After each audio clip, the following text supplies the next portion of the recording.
망망대해를 항해하던 선박이 수많은 풍랑에도 불구하고 뒤집어지지 않는 이유 가운데 하나가 벨러스트, 곧 바닥에 있는 짐 때문이라고 말합니다.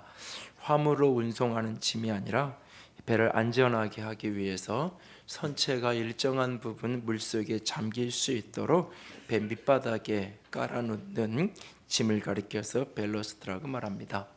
요즘에는 이것을 주로 해수를 이용해서 하기 때문에 이제 벨러스트 탱크를 이제 만들어 가지고 이 해수의 양을 조절하면서 공기가 많아지면 배가 위로 뜨게 되어지고 이제 물이 많아지면 조금 더 가라앉게 되어지고 이 해수 양을 조절하면서 배의 무게 중심을 잡게 된다고 말하죠. 마치 오뚜기가 목이 쓰러져도 다시 일어나는 그 중심에 물의 주머니가 있는 것처럼, 넘어져도 다시 일어나고 다시 일어나는 것처럼 그 벨러스트 탱크가 그런 역할을 하게 됩니다. 사울의 품성은 안정입니다. 안정은 안전 또는 안심 이런 뜻이고, 그 반대말은 걱정, 불안, 염려 이런 표현일 텐데요. 어떤 사람을 여러분들이 이렇게 만났을 때 굉장히 불안하고 안절부절 못하고 염려하고 이런 사람이 있는가 하면 굉장히 안정감이 있는 그런 사람을 만날 수 있는데, 그럴 때 사용하는 게 안정이라는 표현이죠. 안정의 정의 조금 전에 읽었는데 한 번 더 읽을까요? 사라지거나 무너지지 않는 영원한 것에 삶의 중심을 두는 것.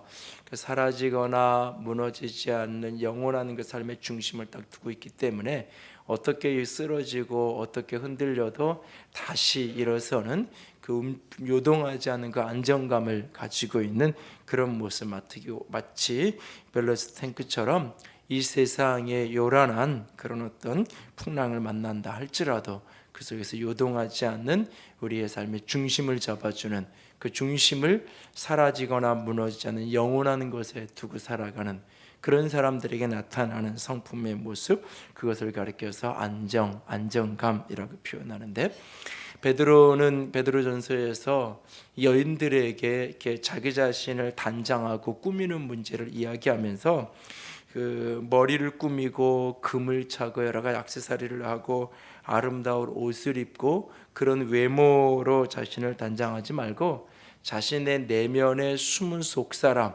이 마음의 숨은 사람을 단장하라고 하면서 그 단장해야 될 모습 가운데 하나가 안정감으로 자신을 단장해야 된다고 말하는데요. 같이 읽을까요? 오직 마음에 숨은 사람을 온유하고 안정한 심령에 썩지 아니할 것으로 알아. 이는 하나님 앞에 값진 것이니라. 그러니까 자신들을 단장하는 이 내면의 숨은 사람을 단장해야 될 내용 중에 두 가지를 얘기하는데, 하나는 온유함, 또 하나는 안정되는 안정심, 안정감, 안정한 심령으로, 이 썩지 아니할 이 안정한 심령으로 자기 자신을 단장해야 한다라고 말합니다. 이것은 비단 여인들만을 향한 이야기가 아닐 것입니다. 모든 그리스도인에게 오늘 세상의 풍랑치고 요동하는 이 속에서 안정감을 갖는 그런 어떤 안정감 있는 사람으로 단장되어진 저와 여러분이 되기를 원합니다. 오늘 본문 이 사도행전 27장의 스토리는 바울이 이 예루살렘에서 이제 붙잡혀 가지고, 이 바울이 로마 시민권자이기 때문에 로마로 이제 죄수가 되어서 다른 여러 죄수들과 함께 로마로 압송되어지는 그런 과정에 겪었던, 그가 알렉산드리아라는 배에 올라타서 그 일행들이 같이 타서 여행을 하다가 아드리아 해의 어느 만큼에서 결국은 풍랑을, 유라굴라라고 불리어지는 소아시아의 북동풍으로 폭풍의 일정, 우리식으로 얘기하면 태풍과 같은 그런 광풍에 휘몰아쳐서 276명의 그 배에 탄 사람들이 위기를 만나는 그런 상황을 직면합니다. 바다를 제 집처럼 드나들던 어부들도, 그 뱃사람들도 넋을 잃고 있고, 용맹하기를 이를 데 없었던 로마의 친위대 군인들조차도 맥을 못 추는 광풍 속에서 태연자약 한 사람만이, 하나님의 복음을 담은 한 주의 사자 그 바울만이 편안하게 당당하게 사람들을 향하여 외칩니다. 안심하라, 여러분이요 안심하십시오 라고 사람들을 향하여 그가 외치는 것을 보게 됩니다. 그리고 오늘 읽지 않았지만 뒤에 36절에 가보면 백성들이 이 바울의 이야기를 듣고는 다 안심하여 떡을 받아 먹는 장면도 만나게 되었습니다. 어떻게 하면 우리가 풍랑 속에서 이렇게 안정감을 잃지 않은 삶을 살아갈 수 있을까요? 요동하지 않는 안정감을 가지려면 어떻게 해야 할까요? 어디서부터 시작해서 어떻게 나아가야 할까요? 첫 번째로 우리가 요동하지 않는 안정감을 가지려면 인생이 풍랑 앞에 흔들릴 수 있음을 깨달아야 합니다. 누구나 모든 사람의 인생이 풍랑 앞에서 흔들리고 요동하는 때가 있다는 사실을 우리가 인정하는 것이 굉장히 중요합니다. 이것을 인정해야 왜 내 인생이 요동할 수밖에 없었는지를 직면하고 깨닫고 알아야 영원한 것, 요동하지 않는 것을 온전히 붙들 수 있기 때문입니다. 1912년 타이타닉호의 침몰 사건을 각색한 영화 타이타닉을, 오래된 영화를 다 보셨을 겁니다. 배가 빙산에 충돌해서 침몰되어지는 그런 과정 속에서 여러 카트의 장면들이 인생에 대해서, 삶에 대해서 많은 생각을 하게 하는 그림이 나오는데, 그 가운데 한 장면을 보면 그 배가 빙산에 추락하도록 만들었던 중요한 원인을 제공했던 것 중에 하나가 자신의 명예로운 은퇴를 위해서 배를 규정 속도보다 굉장히 필요 이상으로 빠른 속도로 배를 몰아가려고 했던 배의 성전이 결국은 빙산과 충돌해서 이 침몰해 가는 그 배를 바라보면서 선장이 배의 맨 위 선교에서 그 확성기를 친 채 차들어오는 물들을 바라보면서 마치 자신의 욕심이, 마지막 남은 명예를 지키고 싶었던 그 욕심이 화를 불러오는 그 모습의 후회와 회한 속에서 결국 배와 함께 운명을 다하고 있는 그 모습. 그리고 또 한 가지는 여주인공 로즈가 구조선에 올라타지 않고 연인 잭을 구해서 이렇게 배 위로 올라가는 과정 속에 배의 설계자를 만나게 되죠. 토마스 앤드류를 만나게 되는데 그가 자신의 구명보트를 벗어서 로즈에게 건네주면서 배를 튼튼하게 만들지 못해서 미안하다라고 그런 용서를 구합니다. 그리고는 자신은 흡연실에서 구명조끼를 벗은 채 그 앞에 있는 그림을 물끄러미 응시를 하더니 고장난 시계를 이렇게 교정을 하는, 시계를 맞추는 장면입니다. 시간을 되돌릴 수 있다면 내가 조금 더 제대로 된 온전한 배를 만들 수 있을 텐데 하는 후회와 회한이 느껴집니다. 그런데 영화의 중간에 보면 복선처럼 스쳐가는 장면이 하나 있습니다. 로즈가 배의 설계자인 앤드류를 갑판에서 만나서 묻습니다. 이 배에 왜 이렇게 구조선이 사람들이 충분히 탈 만큼 숫자가 되지 않고 왜 이렇게 구조선이 적은가요? 했더니 그는, 앤드류는 말합니다. 미관상 보기 좋지 않아서 이렇게 많이 규정대로 다 만들지 않았다고. 그러면서 한마디 합니다. 이 배는 절대 안 가라앉습니다. 이 배는 절대 가라앉는 일이 없을 것입니다.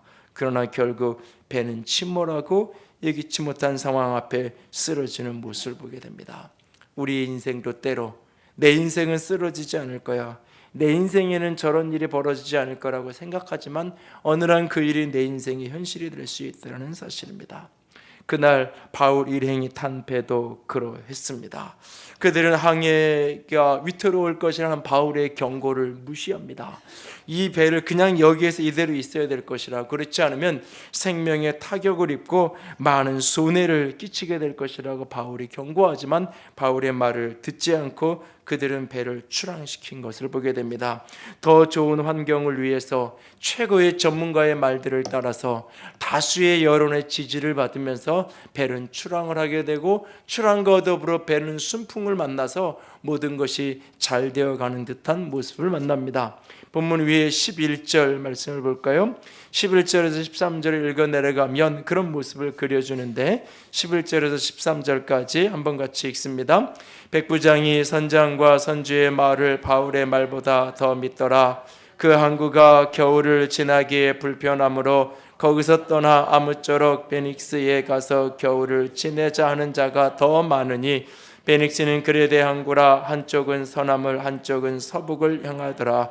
남풍이 순하게 불매 그들이 뜻을 이룬 줄 알고 닻을 감아 그레데 해변을 끼고 항해하더니 순풍을 만나 그들이 모든 것이 다 잘 되어가는 것처럼 그들이 바울의 말보다는 선장과 선주의 말, 바다에 대해서 조금 더 잘 아는 전문가들의 말을 들었고, 다수의 사람들이 이 항구에서는 겨울을 나기가 불편하고 비좁고 어려우니까 그레데 섬에 있는 그 베닉스 항구에서 겨울을 하는 게 좋겠다라고 다수의 여론이 배를 출항시키는 걸 좋겠다 그랬어요.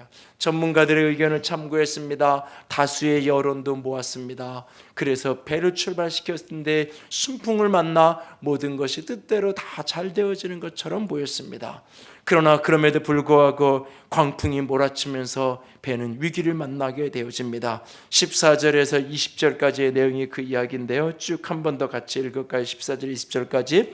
얼마 안 되어 섬 가운데로부터 유라굴라라는 광풍이 크게 일어나니 배가 밀려 바람에 맞추어 갈 수 없어 가는 대로 두고 쫓겨가다가 가우다라는 작은 섬 아래로 지나 간신히 거리를 잡아 끌어올리고 줄을 가지고 선체를 둘러감고 스르디스에 걸릴까 두려워하여 연장을 내리고 그냥 쫓겨가더니 우리가 풍랑으로 심히 애쓰다 이튿날 사공들이 짐을 바다에 풀어버리고 사흘째 되는 날에 배의 기구를 그들의 손에서 내버리니라.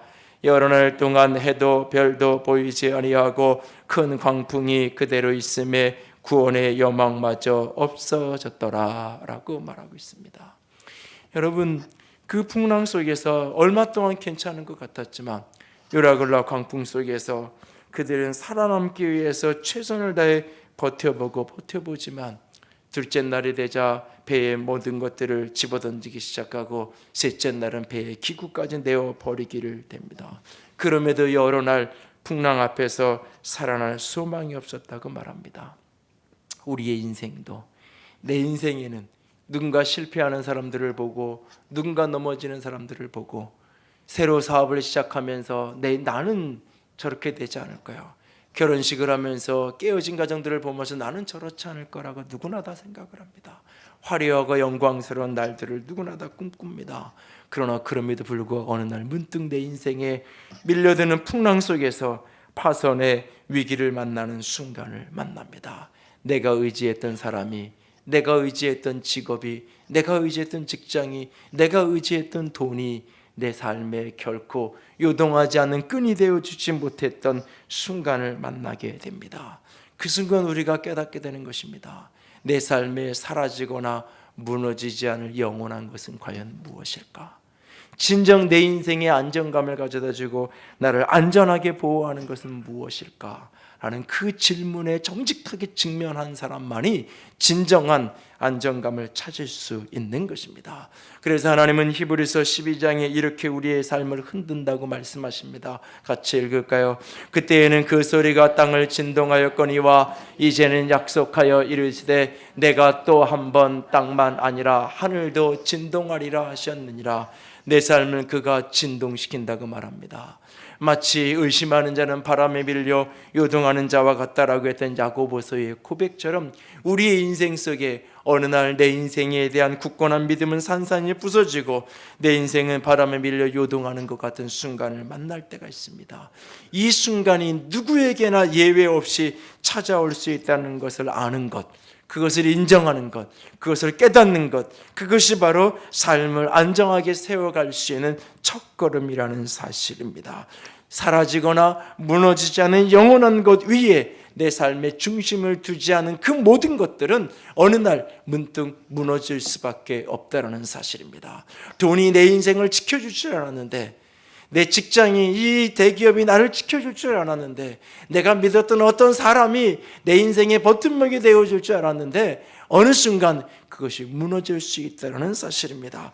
누구의 인생 속에나 인생의 풍랑이 찾아올 때가 있고 그 풍랑 앞에 나도 흔들릴 수밖에 없다는 사실을 정직하게 인정하고 깨달을 수 있기를 원합니다.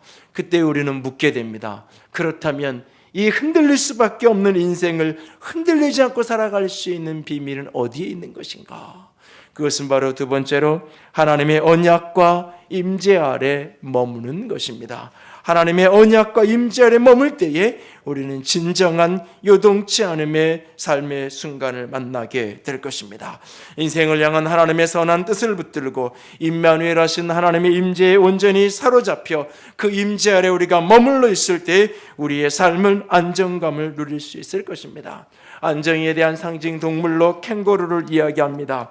갓 태어난 캥거루에게 가장 안전한 것은 어미의 아랫배 앞에 있는 그 유관왕이라고 불려지는 주머니입니다. 어린 캥거루는 이 유관왕 속에서 두려움 없는 따뜻함과 보호와 온전함을 누리게 되고 많은 음식의 공급함까지 받게 되어지죠. 새끼 캥거루는 밖에 나가 모험을 할 만큼 커서도 언제든지 내가 돌아갈 수 있는 그 안전한 숨을 곳이 있는 것 속에서 안정감을 누리게 되는 것을 보게 됩니다. 마치 어린아이가 엄마 품에서 안정감을 누리듯이 말입니다. 걱정하며 불안해하는 우리들에게 진정한 안정감을 줄 수 있는 자리가 어디인가요? 바로 주님의 품입니다. 하나님의 품입니다. 그분의 언약과 그분의 임재 아래 머물 때에만이 우리는 진정한 평안을 누릴 수 있는 것입니다. 여러분, 그 풍랑 만난 그 배의 한복판에서 어떻게 바울은 요동하지 않을 수 있었던 것일까요? 사실 구약성경에 보면 비슷한 풍랑에서 요동하지 않고 깊이 잠잤던 사람이 한 사람 떠올리시죠? 요나라는 사람도 비슷한 풍랑을 만났어요. 근데 그는 배 밑장 저 밑에 가서 깊이 자고 있어요. 그거는 요동하지 않은 평안 때문에 잠든 게 아니라 하나님의 명령을 거역하고 숨어서 그렇게 평안한 척 하려고 애썼던 것이죠. 그러나 바울은 그것이 아니었어요. 이 상황, 이 풍랑 만난 이 뱃속에서 그는 요동하지 않는 풍랑을, 그 평안을 만납니다. 그래서 그는 사람들을 향하여 안심하라고, 여러분이 안심하라고 그가 소리쳐 외치고 있습니다. 어떻게 그럴 수 있을까요? 본문 2절과 25절에서 앞뒤에서 그가 안심하라고, 이제는 안심하라, 여러분 안심하라고 이야기합니다. 그러면서 안심해야 될 이유를 23절과 24절에서 그가 이렇게 이야기합니다. 한 번 더 읽습니다. 내가 속한 바 곧 내가 섬기는 하나님의 사자가 어젯밤에 내 곁에 서서 말하되 바울아 두려워하지 말라, 내가 가이사 앞에 서야 하겠고 또 하나님께서 너와 함께 항의하는 자를 다 내게 주셨다 하였으니, 여기 보시면 내가 속한 바 곧 내가 섬기는 하나님의 사자가, 바울은 지금 풍랑 가운데 있지만, 그 크지 않은 그 배 위에 지금 있지만 자신의 인생은 이 풍랑에, 자신의 인생, 이 배에 자신의 인생이 위탁되어 있지 않다는 것입니다. 나는 하나님께 속한 사람이다. 나는 하나님께 속한 사람이다. 나는 그 하나님을 섬기는 사람이다. 그런데 지난밤에 그 내가 속하여든 나의 하나님께서 사자를 보내셔서 말씀하셨는데, 어젯밤에 바울아 두려워하지 말라, 내가 가이사 앞에 서야 하겠고 로마에 반드시 도착해서 시리자 앞에서 내가 재판을 받아야 될 것이고 하나님께서 너와 함께한 그 모든 사람들을 내 손에 붙였다, 내게 주셨다. 그 모든 사람들이 내가 로마에 도착해서 살아있는 것처럼 그들도 다 살게 될 것이다 라고 말하고 있습니다. 하나님이 주신 그 언약의 약속, 그가 예루살렘의 옥중에 있을 때 하나님께서 사자를 통해서 동일하게 이런 말씀을 하셨었어요. 같이 읽습니다.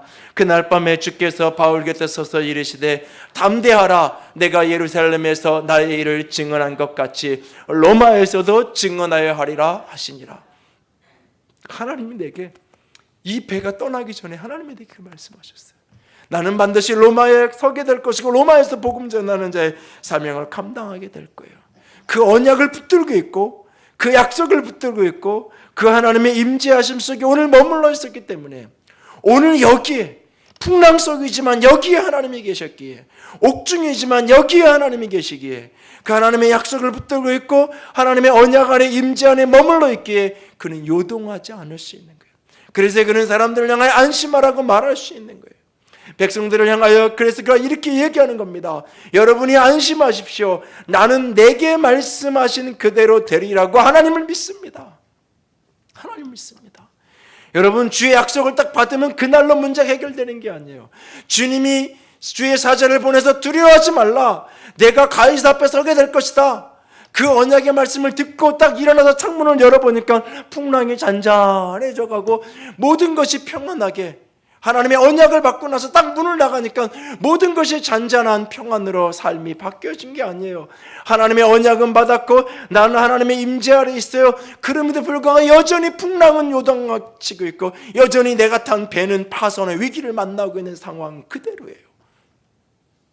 그때 그는 말합니다. 나는 그 하나님을 믿는다. 내게 약속하신 하나님, 내게 임재하신 그 하나님, 나는 그 하나님을 믿는다. 그 하나님이 말씀하신 대로 되리라고 믿는다. 그런즉 우리가 반드시 한 섬에 걸리게 될 거다라고 그가 말하고 있습니다. 오늘 바울이 가졌던 이 믿음, 자기 확신이 아니에요. 마인드 컨트롤이 아니에요.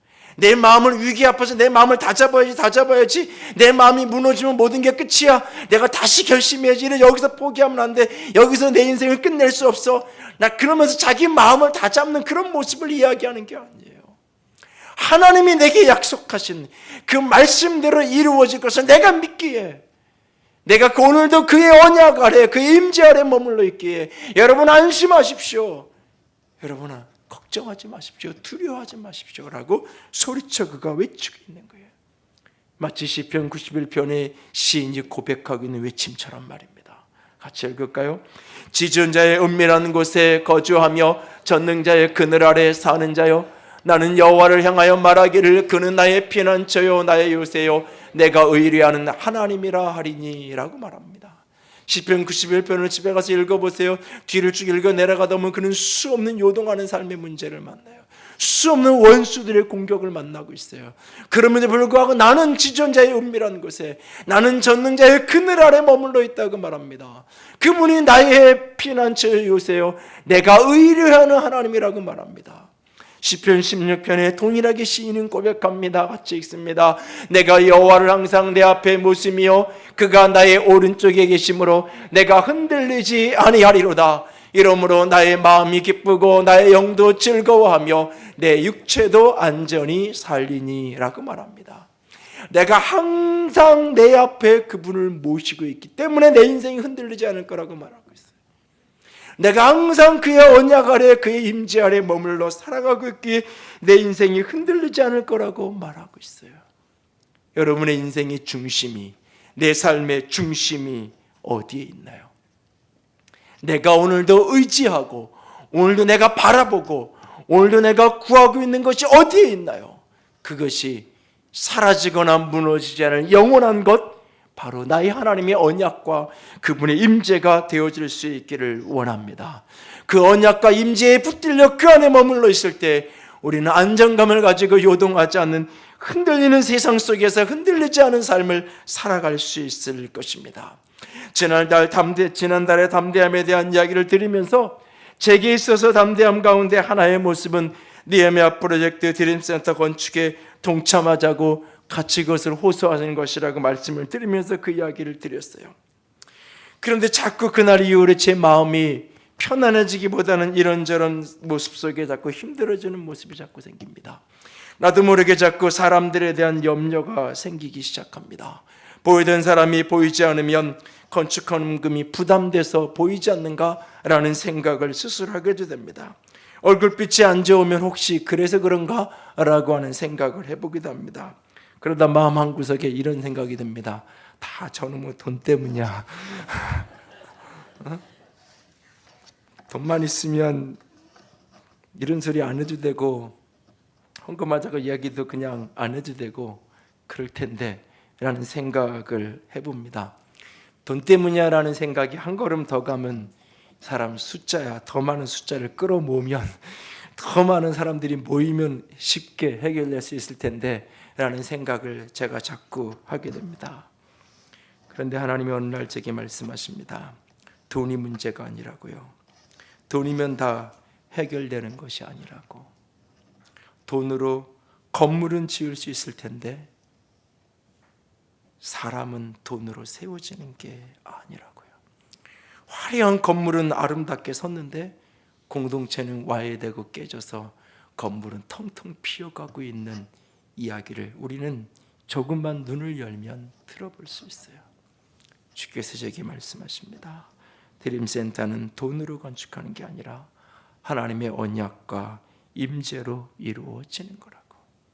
너희에게 있는 것이 떡 5개, 물고기 2마리밖에 안 된다는 건 내가 더 정확하게 알고 있다고. 너희들이 그것을 어떻게 스스로 뻥튀기를 해서 스스로 그거를 어떻게 확대시켜 가지고 열심히 모아 가지고 그것을 하라고 내가 너희에게 그것을 시키는 것이 아니라고. 그것을 그냥 내게 가져올 그 믿음, 그것 언약을 붙들고 하나님의 임재 아래 하나님만을 오늘도 온 교회가, 온 공동체가 바라보라고 주께서 말씀하십니다.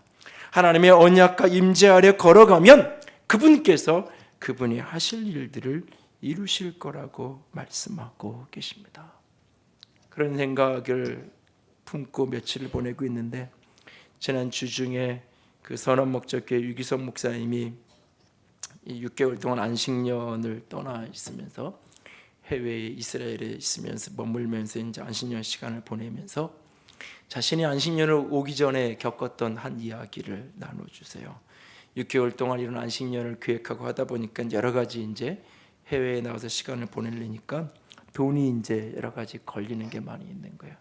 돈만 있으면 안식년 계획이 훨씬 더 편안하게 자유롭게 짜질 수 있을 텐데, 근데 하나님이 그 마음을 책망하시면서 도전을 주셨다고 말하면서 자신의 마음에 했던 결심을 이렇게 이야기하시더라고요.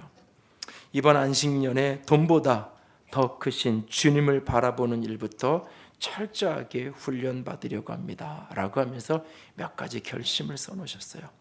돈 문제로 염려하지 않기, 돈이 어떤 일을 결정하지 않게 하기, 돈에 대해서 인색하지 말기, 작은 지출 하나도 주님의 허락을 받기, 돈 때문에 울고 웃지 말기, 돈 때문에 느긋해하지도 돈 때문에 염려하지도 않기, 돈의 노예가 되지 말고 돈을 다스리는 훈련을 계속하기.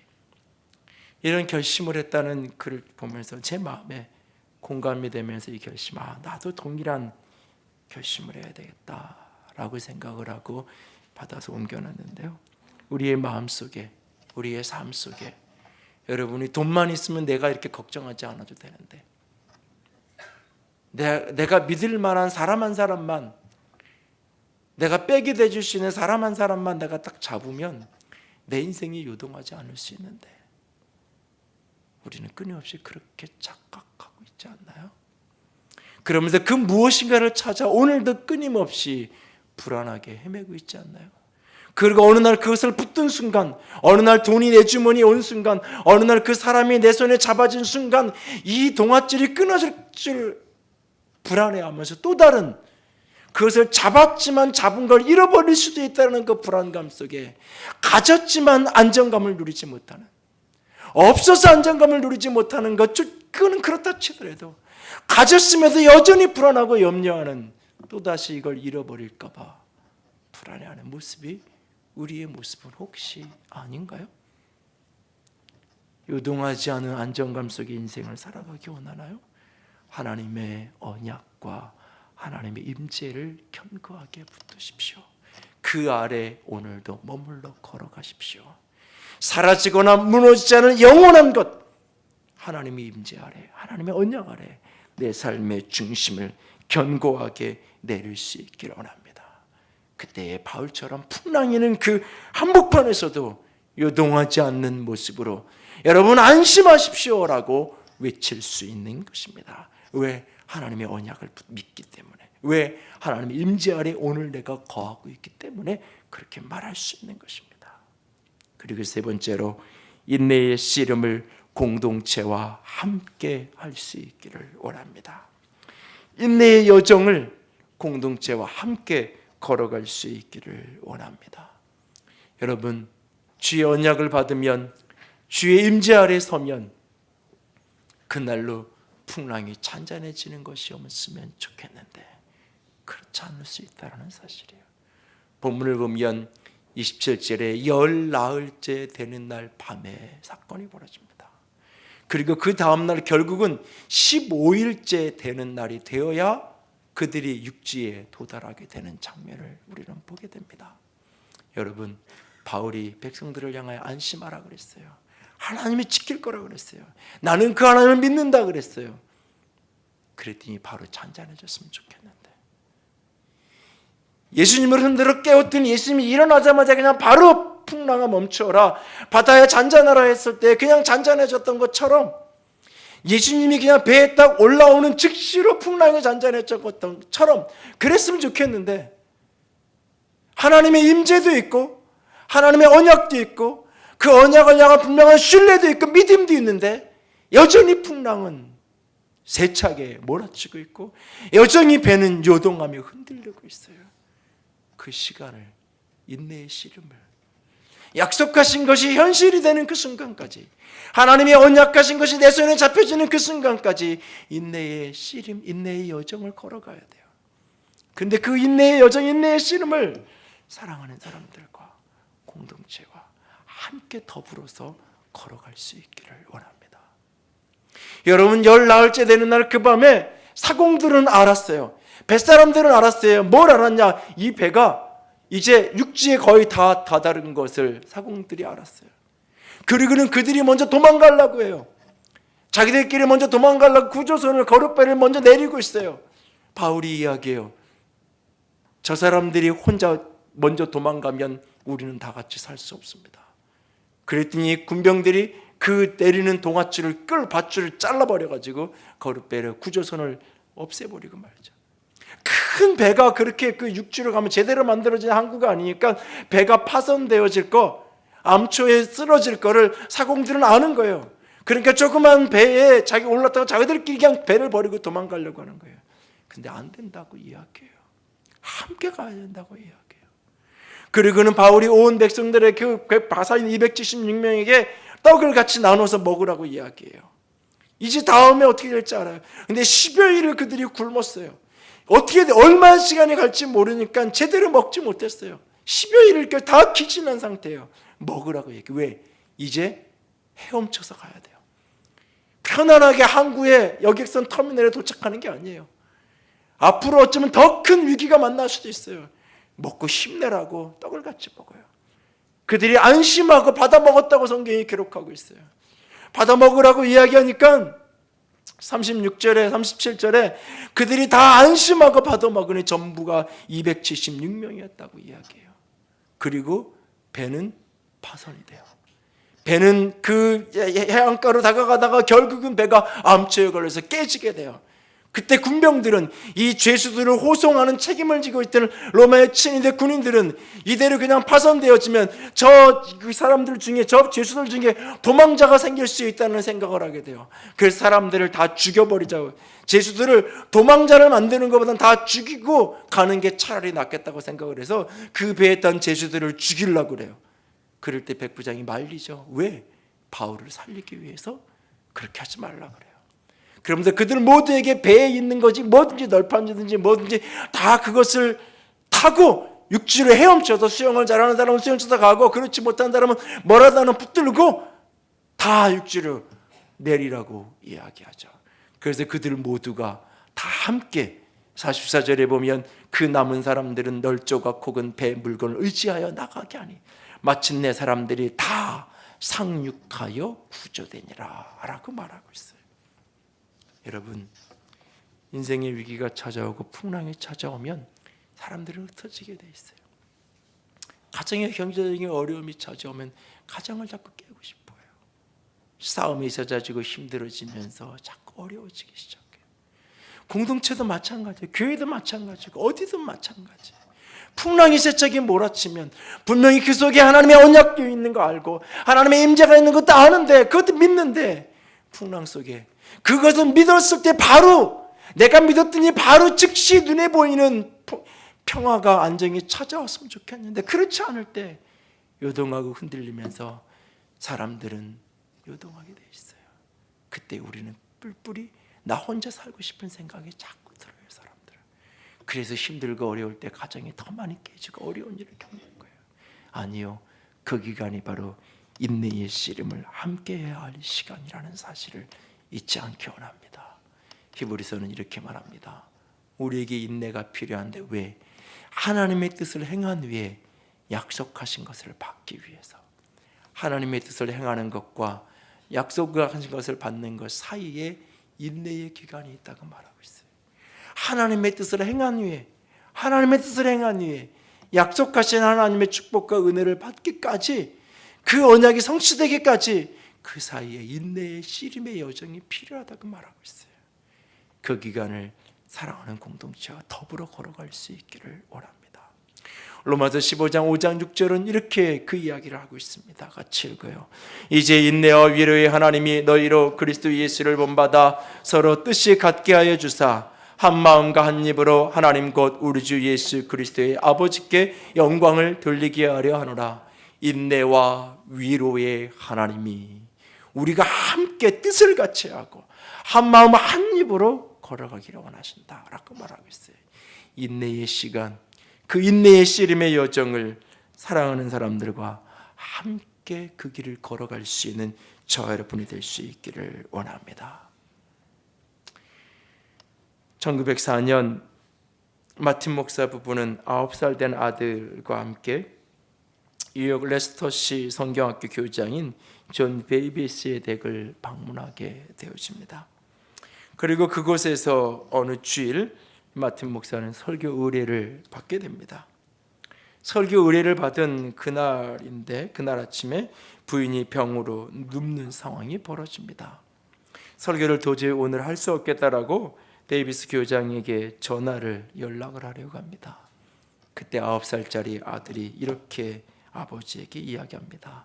아빠, 하나님께서 오늘 아빠가 설교하기를 원하신다면 아빠가 없는 동안에 하나님께서 친히 엄마를 돌보시리라고 생각하지 않으세요?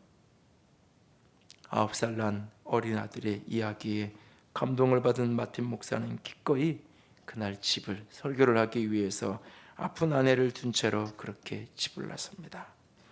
한편 아들의 말을 들은 아내 마틴 여사는 아들의 말에 깊은 감동을 받습니다.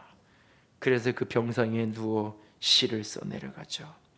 그날 밤 마틴 목사가 돌아와 그 시에 곡을 붙여 작은 음악회를 그 가정에서 엽니다.